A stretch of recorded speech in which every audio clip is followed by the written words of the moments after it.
Bentornati nel forum e oggi vi portiamo una recensione molto importante, ovviamente estremamente in ritardo con i tempi, già come avevamo fatto con l'altro titolo della Serpentarium che era Sine Requie, ma oggi parleremo appunto dell'Ultima Torcia, edito e realizzato da Matteo Cortini, che noi al lavoro conosciamo come il Curte, e da Leonardo Moretti, e appunto edito da Serpentarium. Questa è la recensione appunto dell'Ultima Torcia.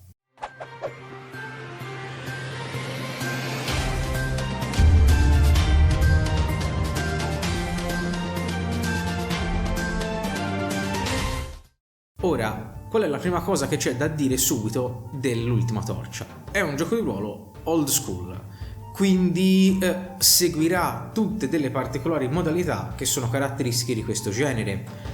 In primis quella che è fondamentale di in realtà molti titoli famosi della Serpentarium, come Sine Requie che abbiamo trattato un bel po' di tempo fa. È un gioco dove si muore molto, è diventato quasi un meme nella community il fatto che nell'Ultima Torcia si muore tanto, cosa che quando l'abbiamo provato nelle nostre GDR Night è stato divertente vedere come il fatto sì c'è molta possibilità di morire, ma anche i nemici vanno giù molto velocemente. Guarda caso la sessione di prova che abbiamo fatto è finita appunto così, ma secondo me dà un taglio molto interessante a un aspetto della vita degli avventurieri, diciamo molto più grezzo, molto più reale, perché appunto non si arriverà mai a quei livelli di potenza incredibile che si può raggiungere in altri giochi fantasy, alcuni D&D sicuramente, perché comunque all'aumento delle nostre abilità non corrisponderà né un aumento dei punti ferita, tra l'altro, non è un aumento dei punti mana, ma solo delle abilità in più, quindi diventeremo più bravi nel fare quello che stiamo facendo, ma saremo facili da uccidere esattamente come all'inizio, e questo tenendo conto che andremo a affrontare nemici sempre più pericolosi sarà da tenere molto di conto. È opportuno a questo punto indicare perché si chiama l'Ultima Torcia, perché è un gioco in cui l'illuminazione sarà fortemente importante. Mi spiego meglio. Siamo avventurieri in un mondo fantasy, andremo ovviamente a esplorare posti bui e combattere contro nemici che dell'oscurità non se ne fregano assolutamente. Quindi portare con noi fonti di illuminazione, torce appunto, sarà fondamentale. Esiste proprio nel manuale, che come vedete il regolamento base è molto piccolo e su questo ci ritornerò, un trafiletto apposta per spiegarci che cosa succederà nel caso in cui combattiamo in assenza di luce, in una serie secondo me molto veloce di regole che fa meglio di altri giochi che si sono posti questo problema nello spiegare come sarà sostanzialmente difficile combattere creature che nell'oscurità ci vedono perfettamente quando non possiamo semplicemente colpirle. Sarà molto difficile, loro ci colpiranno in maniera normale e noi moriremo, portando tranquillamente a situazioni tipo alla prima puntata di Goblin Slayer, per rimanere per qualcosa che abbiamo trattato abbastanza recentemente in live, tenendo però anche conto che anche i nostri avventurieri in questo caso potranno accedere a abilità sempre più forti mentre affrontano le loro avventure. Tra l'altro ho da lodare molto il sistema dell'Ultima Torcia, che è solo in questo riassunto, in questo piccolo manualetto, ma in realtà è molto veloce e riesce però a soffermarsi su tutti i punti necessari per avere un sistema diciamo a tutto tondo, appunto illuminazione, problemi che potrebbero sorgere dal non nutrirsi o riposarsi adeguatamente, come funziona il sistema di riposo è spiegato in maniera molto veloce e pulita, senza stare a spiegare troppe tempistiche del riposo, come mi ricordo fu un incubo imparare dalla 3.5 ad esempio di D&D, ma anche in altri giochi che implementano guarigioni dal riposo eccetera. La cosa molto divertente è che l'Ultima Torcia prevede anche in una delle sue due diciamo pacchetti, questa che è l'avventura introduttiva, che è spiegato esattamente come giocarlo senza nemmeno aprire il regolamento base. Teoricamente tu potresti presentarti con le schede dei personaggi, i dadi prevalentemente di 10, a delle persone che non hanno neanche mai giocato all'Ultima Torcia, e questo foglio protocollo dovrebbe essere abbastanza per spiegargli come giocare non solo un'avventura embrionale dell'Ultima Torcia, ma anche introdurli un po' a cos'è il gioco di ruolo. Tutto in realtà riassunto in un manuale che si legge molto velocemente, in cui sono riusciti a inserire anche degli spunti e dei consigli interessanti per chi si sta avvicinando da poco al gioco di ruolo. Quindi devo dire che di per sé, anche a livello stilistico, il manuale è veramente interessante, molto veloce da leggere, quindi è un gioco di ruolo che si apprende velocemente. Il sistema è molto semplice, è basato principalmente sui D10. Noi avremo tutta una serie di caratteristiche che vedete, questa è una scheda del personaggio. Queste caratteristiche potranno essere rappresentate da un dado o 2 dadi. Avere 2 dadi significa che semplicemente ne tiriamo 2 e scegliamo il migliore. A seconda della nostra razza e della nostra classe avremo poi delle caratteristiche che avranno un malus o un bonus di +1, che andrà aggiunto ovviamente o sottratto al tiro del dado, e a seconda dei casi ci andranno assegnati anche degli altri bonus situazionali, ma in realtà sono molto pochi. Il sistema di base è questo. I tiri verranno fatti contro generalmente un numero bersaglio che, in mancanza di difficoltà particolari o semplici, è 6, che secondo me è un numero bersaglio molto bilanciato. Negli scontri contro, ad esempio, un ipotetico nemico, dovremo invece utilizzare come numero bersaglio il suo valore di armatura, come questo sarà il nostro valore per essere colpiti. Nel caso indossiate l'armatura, perché non è una cosa così tanto scontata, l'equipaggiamento di partenza dell'Ultima Torcia è veramente poco, e quindi all'inizio si rischia ancora di più di morire, perché siamo proprio quegli avventurieri alle prime armi, a meno che non vogliate iniziare da un livello superiore.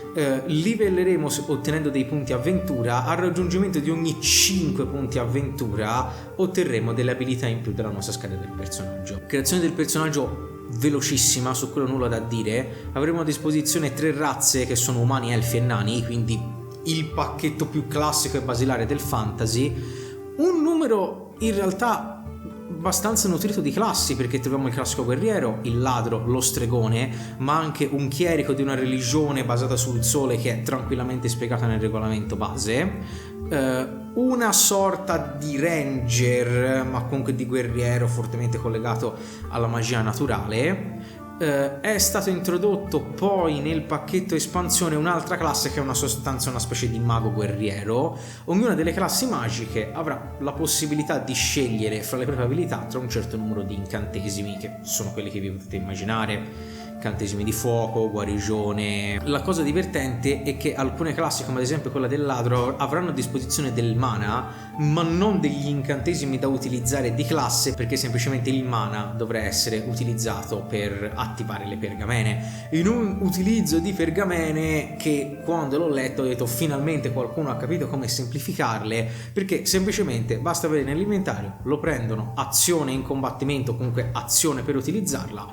si recita senza problemi e si fa i gesti indicati sulla pergamena, l'incantesimo parte e la pergamena si brucia, si dissolve, si sfa, insomma, senza stare a inserirsi in tutti quei particolari meccanismi che altri giochi old school magari potevano chiedere per utilizzare pergamene. Cosa ci possiamo aspettare quando andiamo a aprire uno dei pacchetti dell'Ultima Torcia? In quello base troveremo il regolamento, che è tutto quello che ci serve per giocare tranquillamente il gioco insieme alla prima avventura, delle schede dei personaggi pregenerati, che sono quelli che andremo a utilizzare effettivamente nell'avventura, quindi tutto ciò che tranquillamente ci servirà per giocare al minimo, ma comunque in maniera totalmente esaustiva, le nostre avventure dell'Ultima Torcia.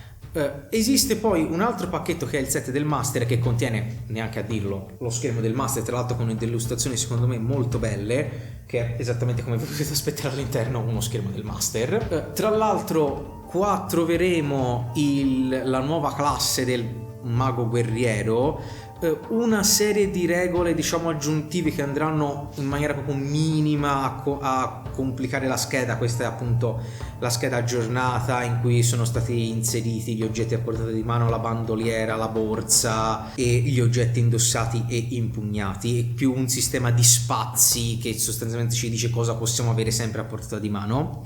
Ma insieme a questi due troveremo anche tutto quello che ci serve per giocare nella Baronia del Grifone.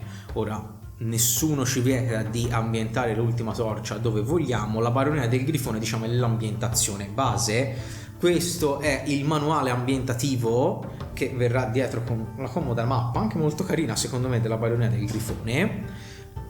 Tutte le informazioni sulle città fondamentali, compreso lo stemma della Baronia, tra l'altro, e una serie di piccole avventure che ci spiegano un po' in sostanza cosa succede nella Baronia, tutti i suoi intrighi, i pericoli che possiamo trovare, i segreti che possiamo scoprire, nonché una continuazione dell'avventura base che era la notte del plenilunio, che è quella che troviamo nel set base. Tra l'altro, insieme a questo manuale ci arriverà appunto il bestiario per avere tutte le informazioni necessarie sui mostri che andremo a affrontare, e un ulteriore manualetto che sono proprio delle piccole e veloci avventure divise per esperienze degli avventurieri che possiamo ulteriormente aggiungere, ad esempio come queste secondarie. Altra cosa interessante è che in realtà questo, sebbene sia i due set base che possiamo trovare dell'Ultima Torcia, in realtà sta uscendo tutta una serie di materiali in più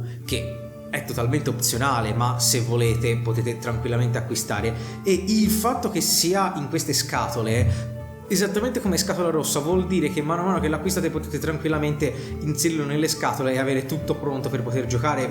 Non sono così tanto difficili da portare anche in giro, quindi è anche un gioco molto pratico da avere rispetto a altri che possono richiedere appunto portare diversi manuali.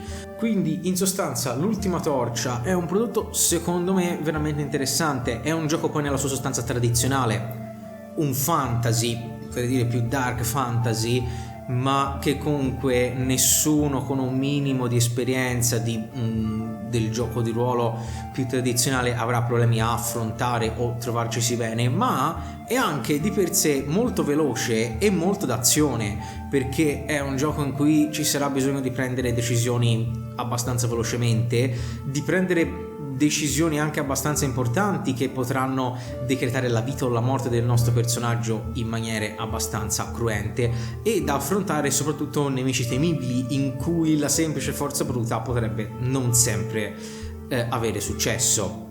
Viene con un pacchetto, se volete, entrambi i set molto ben nutrito di materiale, perché l'intero set che prevede la Baronia del Grifone è anche abbastanza carino da leggere, perché ci spiega tutto ciò che sta appunto accadendo con delle belle illustrazioni, e in realtà spiegato anche in una maniera molto chiara, quindi anche piacevole da leggere, perché la Baronia del Grifone è un posto un po' particolare con tutta una sua storia, con anche tutte quelle piccole magari note, queste secondarie o solo accenni che possono accendere la fantasia di un master un po' creativo o anche dei giocatori che vogliono scoprire un po' di più. Lo consiglio fortemente, diciamo un po' a tutti. È effettivamente uno di quei giochi in cui io consiglio di andarci un po' preparati a vedere il proprio personaggio che potrebbe fare una brutta fine, magari, quindi andarci senza pregiudizi riguardo a questo. Io non sono un giocatore che ama vedere morto il proprio personaggio, ma approcciandosi a giochi del genere è sempre una possibilità, come lo dissi tra l'altro anche per Sine Requiem. Ma a chi è interessato all'ambientazione è sicuramente un titolo da provare, anche per la propria sua semplicità di gioco e di creazione del personaggio. Si possono fare le schede molto velocemente e diventa molto semplice dopo le prime volte che le fai, perché i passaggi sono molto molto veloci. Ma non è, secondo me, mai noioso provare personaggi diversi, perché comunque, sebbene non ci siano così tante classi, ognuna ha tutte le sue caratteristiche particolari, e le razze incidono in maniera particolare dati i loro malus e bonus molto particolari. Quindi giocare un umano stregone o un nano stregone avrà tutte le sue implicazioni diverse a seconda di come vogliamo affrontare le nostre sfide. Io spero che questo video vi abbia interessato a provare o a interessarvi ancora di più sull'Ultima Torcia. Io devo ringraziare la Serpentarium per averci dato la possibilità di fare questo video con abbondante materiale. Come al solito, se il video vi è piaciuto vi invito a mettere mi piace, condividerlo, passare dalle nostre pagine social. Abbiamo una pagina Facebook, abbiamo una pagina di Instagram, ma anche un profilo di Telegram se volete venire con noi a fare due chiacchiere più tranquillamente. Francesco dal Forum Sentenziam, chiudo.